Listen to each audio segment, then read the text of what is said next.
The SH Figuarts My Hero Academia line has started off hot with its first release of Izuku Midoriya, as this release was really damn good. He looks great, comes with some cool stuff, and poses so damn well, and that made me even more excited for the Bakugo that was set to release a few months after him. It's like, look at these promos, bro looks so sick in them, and I was really wanting this figure as I needed a Bakugo figure I could play with. As a Rebeltech one I have, despite being fun to play with, had so many QC issues that it's not even funny, and it made him so infuriating to pose. So, SH Figuarts version was a no-brainer cop. Plus, I needed him to go with Deku anyways. And now he's here, so let's get this review started. Starting off with the packaging, I love it. It looks so sick as it matches the vibes of Bakugo himself. We can see the figure inside, a nice big promo image of it, and the name of it as well. And I really love how they included his actual hero name on here. Tommy! Great explosion, murder god! Dynamite goddess! It's awesome and pretty goofy. Also, we can see this figure is made in China and not Vietnam like the Deku release, so hopefully this guy has a good Tamashi plastic. Then, here's the top of the box, here's each side of it, here's the bottom, and then here's the back of the box, and it does a sorta decent job showing off the figure. I say sorta decent because they pretty much put 3 of the same promo image on the back. Like, they could have easily chose some different pics to use, but it's whatever, it's just the back of the box. So yeah, overall, the box is pretty cool, so let's hope the figure inside overall the box is pretty cool, and let's hope the figure inside is as well. And I do gotta say, this figure is pretty damn good, as he's been a ton of fun playing around with.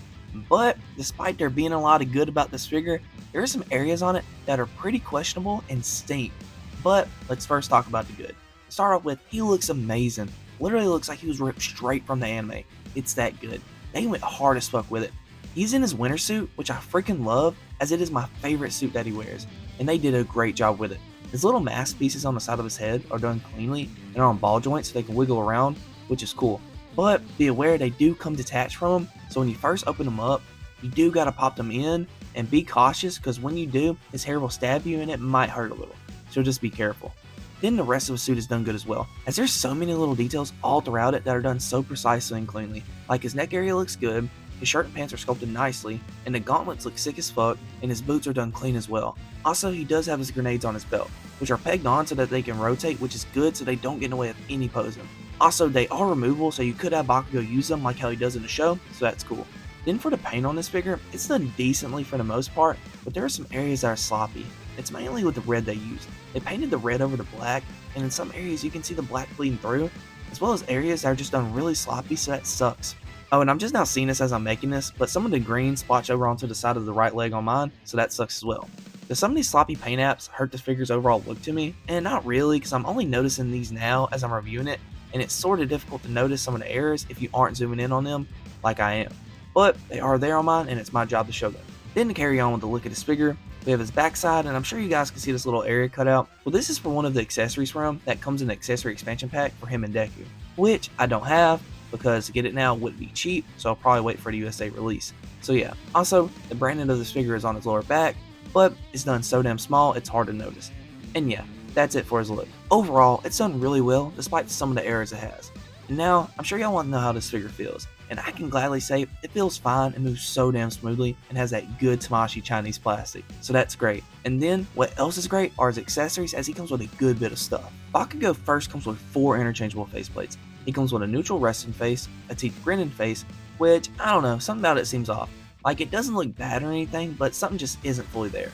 I don't know, y'all let me know if I'm tripping or not. Then, he comes with an angry yelling face, and I really like this one, mainly because of the way they did his eyes. Bro really looks insane, and I love it.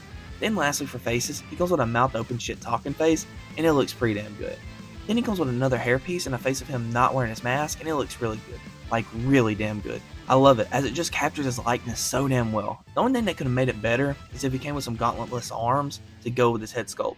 Sadly, he doesn't, and if you want that extra option, then you better cough up $45 for them, as they are in that accessory expansion. So, that sort of stings. Oh, and with the hairpieces, the 2 head sculpts he comes with share the same set of bangs, so you gotta swap them over every time you want to use one of the heads, which is sort of cheap, but it's whatever.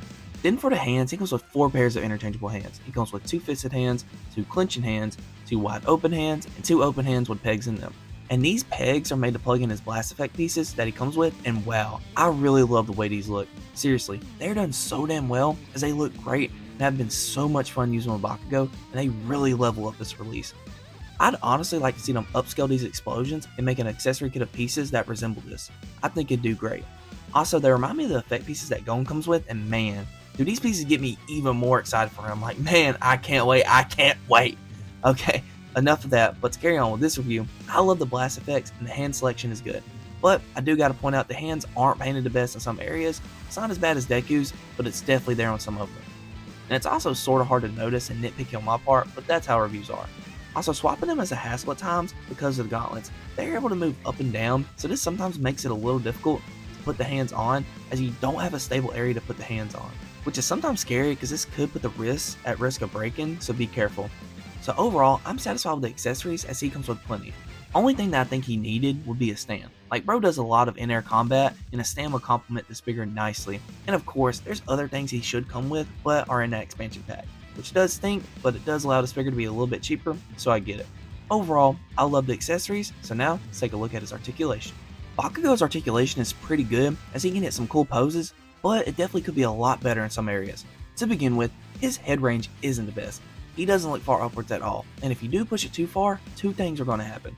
One, the head might pop off, or two, his collar area will go up with the head, which does allow him to look up the tiniest bit more, but it leaves a lot of gappage, and it's ugly.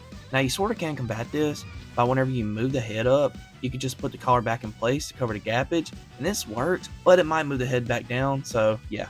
Then he can look this far downwards, though I don't know what he's going to see. Then his head gets fine side-to-side motion and a little bit of tilt.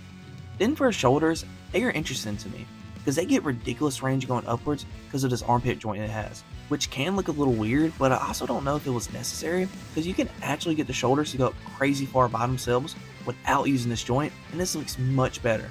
But if you do need that little bit of extra range, it's there, so that's cool. But I do like the fact that we don't have to rely on it for the shoulders to go up, as they can go up fine by themselves, something the One Piece line can learn from. Then it's a butterfly joint that works really well, as the arms can go this far forwards, crossing over one another, and going backwards is about the same. He has a bicep swivel, double jointed elbows that bend this far and are definitely hindered by his gauntlet some, but that's expected. And then he has good wrist movement. Now for his torso articulation, it's pretty good, but it can definitely be a bit better. Like at the upper diaphragm, it only crunches this far forwards. It's not the worst ever, but I feel like they could have made it get more range. Also, it shows some gappage on the back when you do lean them forwards. And as for going backwards, it crunches further than it does going forwards, which is crazy. And it shows a decent bit of gappage on the front when used. Then it gets nice side-to-side motion and a tiny bit of tilt. As for the waist articulation, it combined with the upper torso joint allows this much total forwards crunch and this much total backwards crunch. Then the waist joint gets good tilt, but side-to-side motion I have an issue with. It really doesn't twist much, so that sucks. And then before we show off the leg range, I want to talk about this crotch piece. I don't like the material it's made out of. It's a hard plastic with no give to it, so it actually hinders some leg movement and torso movement with it. Like, I don't understand why they didn't just make it a softer plastic like they typically do, so that's weird. Also, it's pretty floaty. It's not like a major issue or anything, as the legs can go this far forwards, which is fine, but if the crotch piece was a softer material, they'd definitely be able to get some more range. Then, his legs can go pretty far backwards and this far outwards. He has a thigh swivel, double jointed knees that get a good amount of flexion. He has a boot swivel, and ankle articulation allows his feet to go upwards and downwards well. But the tilt really isn't there unless he uses boot swivel to adjust the position of the ankle and then rotate the foot to get some tilt, which actually works pretty well. And then he has a toe joint. So yeah, his articulation is pretty good for the most part, but better head range and torso movement would make it great. But still, it has been really fun and easy to pose this guy. So with that being said, let's do some figure comparisons. First, here he is next to the SH Figuarts Midoriya, and they look so good next to each other, and it has been a lot of fun posing these two. Then here he is next to the Revoltech Bakugo. Now, I thought the SH Figuarts was going to straight up trash on the Revo, but that's not the case, as there are still elements I really love about the Revoltech. I think it's how hyper stylized it is, but it's not as accurate looking as SHF. But I really do feel like this is an apples and oranges comparison, as these are both great Bakugo figures to own. Also, the Revoltech head peg is bigger than the SHF's, so it doesn't sit well in SHF's body. But if you use sticky tack or something, I'm sure it'd work fine. And the SHF doesn't work at all in the Revo. Also, the Revoltech effects are hard to work with the SHF because there isn't anywhere to plug them in on his gauntlets. Then here's Bakugo next to Revoltech All Might and Endeavor. Here he is next to SHF Luffy and Zoro. Here he is next to Sentinel Spider-Man. Here he is next to Demoniacal Fit Goku. And lastly, here he is next to Storm Collectibles Yujiro Hama. So overall, my final thoughts about this figure is that it's a good release, as he looks really damn good, comes with some cool accessories and can pose fairly well, but I can't call this release great, as I do have a fair share of issues with him, such as the sloppy paint areas, which the more I look at this guy, it's like the more I find the poor head range and the floaty collar area to go with it, and the not so good torso movement all brings this figure down a level or two.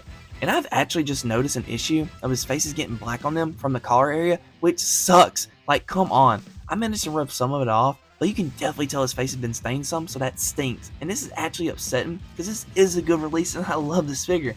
But damn, this dude has some issues. They aren't like majorly detrimental, but they are there for me. At least the fun I have had with this guy hasn't been ruined much with these issues, and I definitely think it's a figure worth checking out. But that leads me to another thing about this guy, his price. It's like $80 USA, and even getting him from Japan will cost you about that much. $80 is definitely pushing it, and I wouldn't pay any more than that for him. But y'all do what y'all gotta do. And that's it for this one, guys. What do you guys think about this figure? And are you excited for more from this line? I know I am, because they are yet to fully show off that Armored All Might, which is a very hype release from me. I'll see all y'all in the next one. Peace.